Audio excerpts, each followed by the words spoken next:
Networking. Olá, sejam muito bem-vindos a mais um episódio do podcast Networking. No episódio de hoje eu vou conversar com a mais jovem nadadora brasileira a atravessar o Canal da Mancha. Isso mesmo, Mariana Chevalier atravessou os 32 quilômetros do Canal da Mancha nadando, mais de 10 horas de duração de prova e uma história sensacional por trás. Corre que esse episódio ficou imperdível. Bem-vindos ao podcast Networking com Fernanda Piaia. Você já se sentiu perdido? Desorientado? Agora imagina se você pudesse conversar cara a cara com pessoas que estão anos na sua frente, que são referência em suas áreas. Esse é o objetivo do nosso podcast. Queremos conectar você a pessoas que fazem a diferença no mundo e que são referência naquilo que fazem.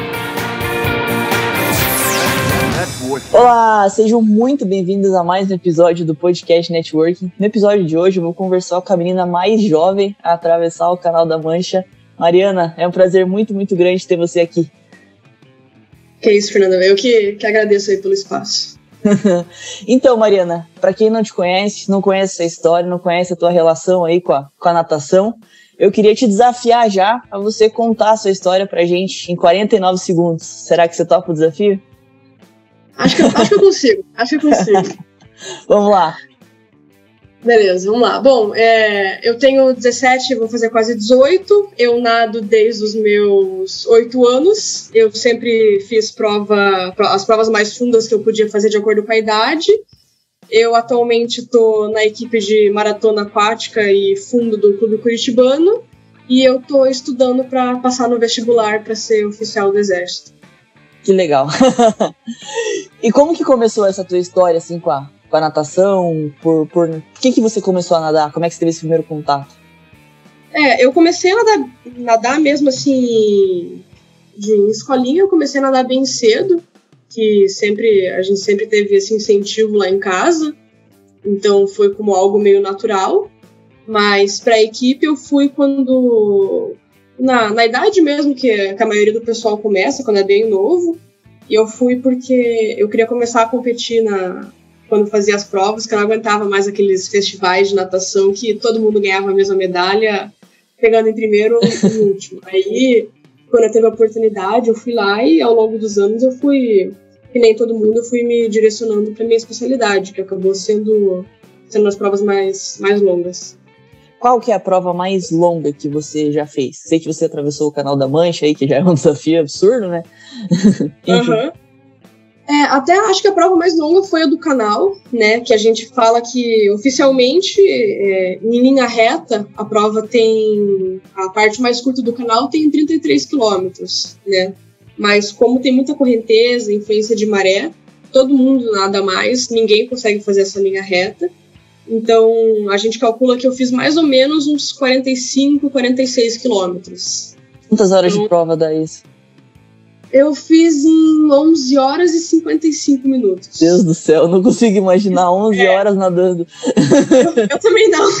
Eu olho pra trás e penso, meu Deus, o que estava acontecendo naquela hora? E isso que no final eu ainda acabei pegando uma super correnteza que me deixou parada no lugar por, assim... Eu nadei no lugar umas 2 horas, sem sair. E o que se passa na cabeça, assim, quando você tá nadando nessas longas distâncias, que é umas provas meio que intermináveis, assim? Eu gosto de correr, já fiz maratona, que são 4 horas, né? Um tempo um pouquinho mais baixo. Mas eu sempre fui ouvindo música, ouvindo podcast, alguma coisa. Ainda, tipo, natação, na piscina, só tem você com você mesmo, né? E nessas provas oficiais você não pode escutar, porque eles consideram doping você escutar música, né? Então, até existe fone, a prova da água, que você põe lá, usa como Bluetooth, mas você não pode usar. Então, sei lá, eu fico cantando comigo mesma, fico criando uns cenários na minha cabeça. Aí, né, nessa prova aí do canal, tinha horas que, óbvio, quando era a hora de parar lá pra me alimentar, pra hidratar, eu parava e tentava conversar com o meu técnico. Ele não queria conversar comigo, porque aparentemente tinha que me apressar para fazer a prova, né? Não tinha tempo para fazer os negócios. Mas vai fazendo o que dá, né? E passa rápido. Quando você está concentrado, quando você está fazendo uma prova boa. E quando você está... Bom, se você já correu prova longa, então você sabe, né? Quando você não tá bem, parece que não acaba nunca mesmo, né? Mas quando você tá bem, tá tá sentindo que a prova tá correndo do jeito que você queria, nossa, passa rapidão. Na verdade, treina tanto pra aquilo, né? Treina pra aquele momento, como se fosse o dia de você simplesmente ir lá e comemorar. Eu falei esses tempos, me olharam meio torto depois que eu falei. Assim, a prova em si foi... Não vou falar que foi fácil, mas foi relativamente tranquila se comparado com os treinos que eu fiz, né? E a gente treina justamente para se preparar para a prova, né? Então, quando eu cheguei lá, era só aplicar o que eu já tinha feito algumas vezes. Que legal. E se hoje, assim, você fosse se definir em apenas uma palavra, que palavra que você usaria? Acho que eu diria que eu sou persistente. Que eu coloco o objetivo na minha cabeça e eu vou atrás até conseguir alcançar. Que legal. E quanto tempo você levou, assim, para se preparar para essa prova em específico? Eu levei 6 meses com um intervalo de umas 3 semanas no meio por conta da pandemia. Que quando eu tava no meio do treino que estourou a pandemia aqui no Brasil, fechou tudo, deu lockdown, essas coisas. Então eu tive que parar ali por umas 3 semaninhas porque eu não tinha piscina pra nadar, né? Fechou clube, fechou tudo, então tive umas férias surpresa no meio do treinamento. E se você pudesse, assim, voltar alguns anos ali na tua história, pra quando você começou a nadar mesmo, que você talvez nem sonhasse que ia nadar tão longe, assim, né? Tão longas distâncias, e dar um conselho para aquela Mariana, o que você falaria para ela?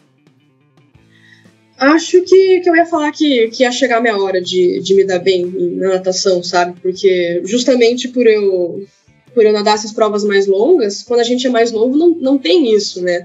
Então eu, obviamente, nadava as provas mais velozes e me comparava com quem ganhava a prova. E eu ia mal. Óbvio que eu ia mal, não é a minha especialidade. Então acho que eu só ia falar pra ter calma, pra ter paciência, que ia chegar a hora certa das coisas acontecerem.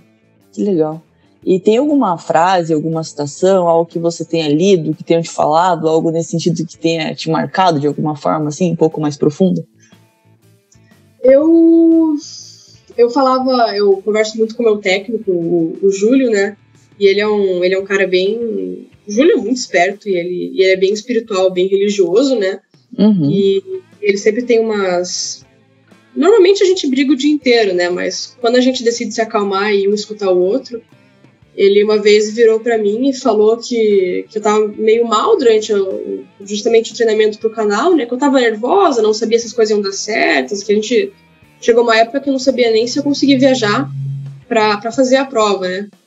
E daí eu me lembro que ele foi lá, a gente primeiro brigou, mas depois que a gente se resolveu, ele sentou do meu lado e falou, tipo, Mariana, as coisas vão acontecer no tempo que tiverem que acontecer. Se não acontecer agora, era porque não era pra ser, porque você não estava preparada, ou por algum motivo de força maior, mas... Não, nada vai ser atrasado sem motivo. Então, se não acontecer agora, tudo bem, a gente continua treinando, a gente se prepara para o próximo ano, ou para daqui a 2, 3 anos, porque tudo vai acontecer no tempo que tiver. E tô levando isso agora um monte pra minha vida. Que legal. É muito legal a gente ter essa consciência, né? Que tem coisas que estão no nosso controle e coisas que não estão. E as coisas que não estão é mais fácil a gente aceitar do que ficar tentando, às vezes, lutar contra, brigar, espernear, enfim. Ou se desesperar mesmo, né? Pra evitar de se chatear, né? Porque às vezes o negócio não acontece. Então, eu fiz a prova do vestibular nesse final de semana. E eu não sei se eu vou passar. E eu tava conversando com uma amiga e ela falou a mesma coisa. Tipo, se você não passar agora, tudo bem. Você tira um tempo aí pra descansar. Volta a estudar depois e daí você vai passar quando for o tempo de passar. Então, sem pressa para as coisas acontecerem. Que legal. E agora chegou a hora dos nossos patrocinadores. Solta o som, DJ!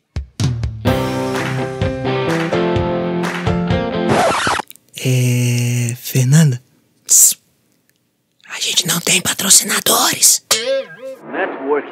E o que você entende como fé?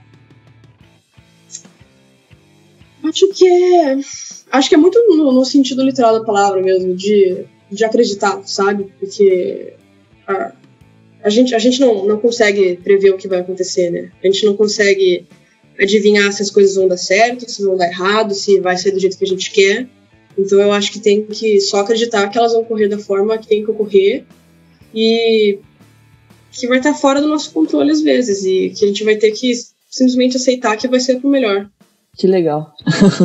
E quais que são os seus próximos planos, assim, além de fazer vestibular, mas em termos de natação mesmo? O que você pretende alcançar, assim, atravessar, sei lá, a América até a África, mais ou menos?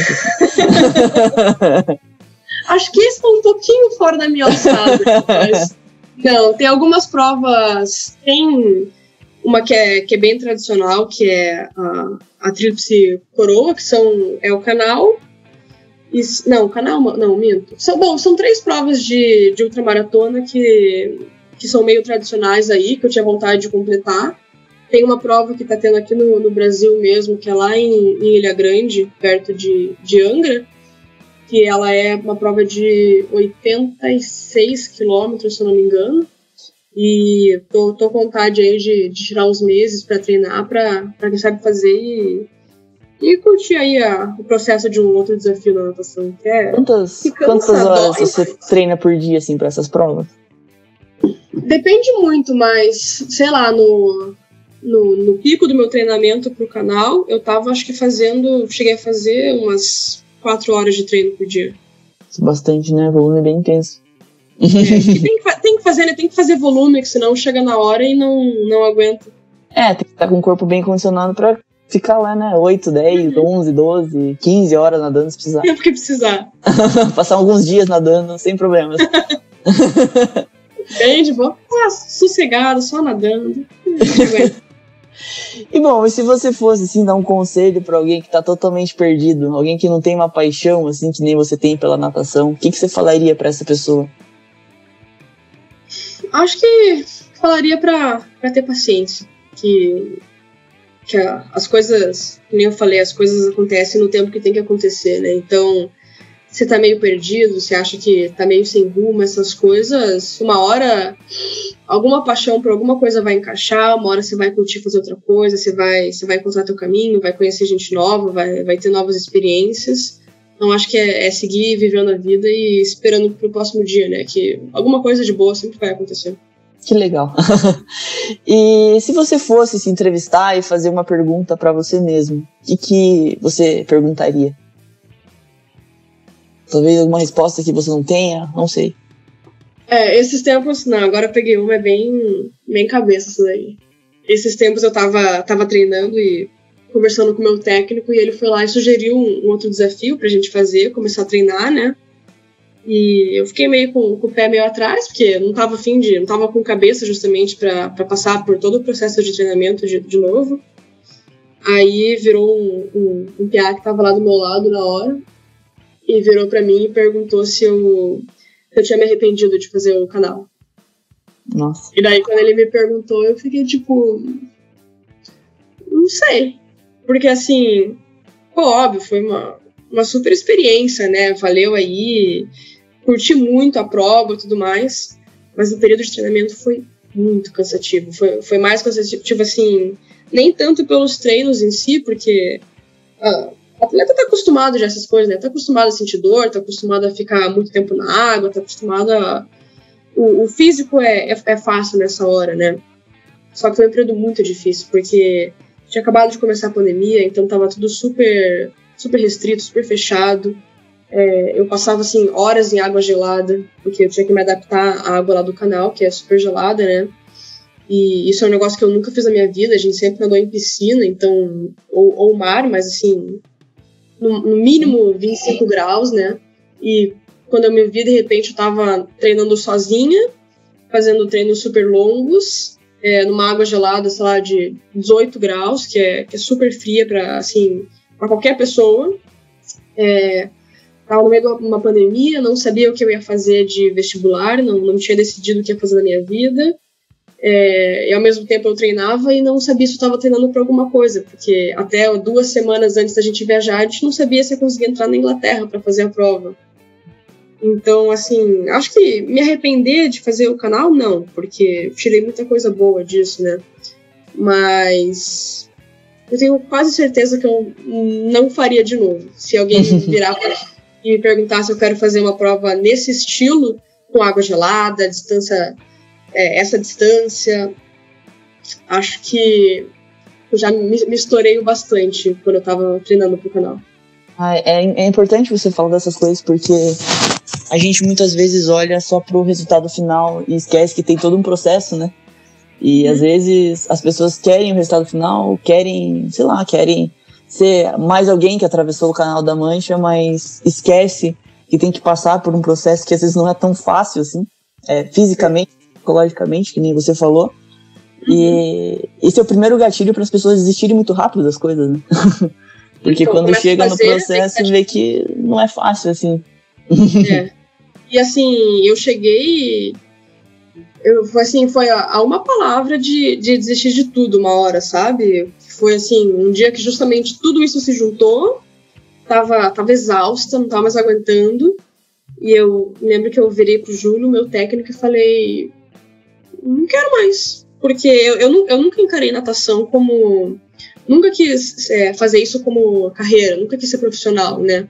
Eu faço porque eu gosto, porque adoro nadar, adoro estar com a equipe, gosto desses desafios. Só que o problema é que eu estava durante a pandemia, treinando pro canal, um negócio que eu tinha me desafiado, né? Não foi ninguém que me empurrou para fazer, eu quis fazer.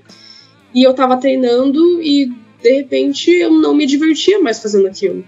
Então, na minha cabeça não tinha mais sentido eu continuar, porque se não é pelo profissional e eu não tava sentindo prazer naquilo, por que eu vou continuar, né? Aí eu lembro que eu quis continuar. Eu falei com o Júlio, e daí a gente meio que discutiu naquela hora, né? Como sempre.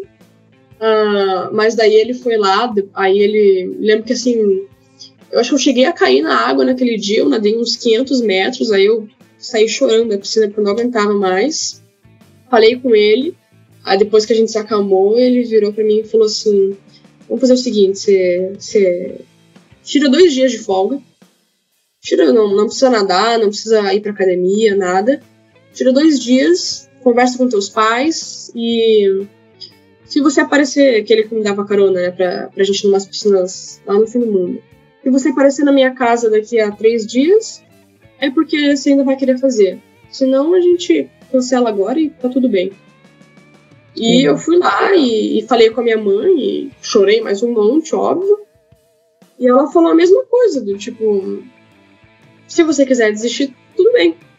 Né? Ela em momento nenhum me cobrou pra que eu continuasse fazendo. Eu ainda virei pra ela e falei, mas mãe, você e o papai colocaram um monte de dinheiro nisso, pô, não é barato fazer esse negócio, vocês estão desembolsando aí uma bolada, sabe? Estão se ocupando tanto, me levando, procurando melhor suplementação, você todo dia prepara comida pra mim, não sei o que, eu falei tudo, e ela, mas se você não quer fazer, então não adianta. Então, tipo, se você não tá feliz, não tive... e assim, eu não tive pressão de mais ninguém pra fazer, sabe? Era eu colocando a pressão em cima de mim mesmo. Então, nesse aspecto, os meus pais, meu técnico, são muito tranquilos. Eles queriam realmente que eu fizesse por mim. E daí eu fui lá, tirei os 2 dias, aproveitei, coloquei as coisas do colégio em dia, que também é um negócio que me incomodava bastante. Aí eu fui lá e no 3º dia eu fui lá e apareci na casa do Júlio e falei, não, vamos continuar então. Que legal, que história incrível. Bem legal. Eu não queria, sei lá, eu acho que na hora que a minha mãe virou pra mim e falou, não, se você quiser desistir, tudo bem. Aí quando ela falou a palavra desistir, assim... Desistir não, né? Não, falasse qualquer outra palavra, acho que eu dava pra trás, mas assim não vai dar, não. E na verdade quem coloca pressão na gente é a gente mesmo, né? Justamente, era a pior pressão que eu tinha, que era... que eu não queria falhar comigo mesmo, eu não queria chegar lá na frente e olhar pra trás e pensar, pô, será que eu teria conseguido? Será que eu teria conseguido treinar, chegar, fazer a prova? Então, não querendo falar algo do tipo, melhor se arrepender de ter feito do que de não ter feito, mas nesse caso se encaixa, assim, porque eu ia estar até hoje pensando o que teria acontecido, se teria conseguido, como é que teria rolado o negócio, e ia ficar com isso na minha cabeça pelo resto da minha vida, né? Então... E aconteceu do jeito que tinha que acontecer. Vai muito do que você falou antes de ter o tempo certo pras coisas, né? Talvez fosse o momento mesmo e você simplesmente encarou. Bem isso. Bom, mas era isso. Muito, muito obrigado por você ter topado conversar com a gente, participar desse episódio. Por fim, eu quero que você fale aí pra galera como é que eles fazem pra te achar, pra ter mais contato com você, pra poder te acompanhar mesmo, né? E quero te parabenizar também, porque sei que não é fácil, não é um processo fácil. Eu adoro esporte também, eu gasto ali 2-3 horas por dia treinando todos os dias. E não ganho nada com isso também, mas acho que quando a gente ama alguma coisa, quando a gente, sei lá, tem algo que nos motiva, assim, a gente tem que ir atrás mesmo e seguir, não tem muito jeito. Com certeza, mas, pô, eu que agradeço aí, super bom o papo e é isso, cara, tem que fazer o que gosta, né, senão a vida não vai pra frente, né? Justamente. Mas, bom, se quiser me seguir, tem o Instagram lá, que é o mari.chevalier, e tem também o Instagram que eu posto só coisas de natação, que é o Mariana Vai a Mancha, justamente por conta do canal. Então, quem quiser, tá à disposição aí. Legal. Obrigado mais uma vez. Foi um prazer conversar com você. Valeu, Fernanda. Foi ótimo mesmo. Networking. Você escutou o podcast Networking com Fernanda Piaia. Para você que nos ouviu até aqui, muito obrigado pela sua audiência. Não deixe de acompanhar nossas redes sociais e não perca as novidades. Até o próximo episódio! Networking.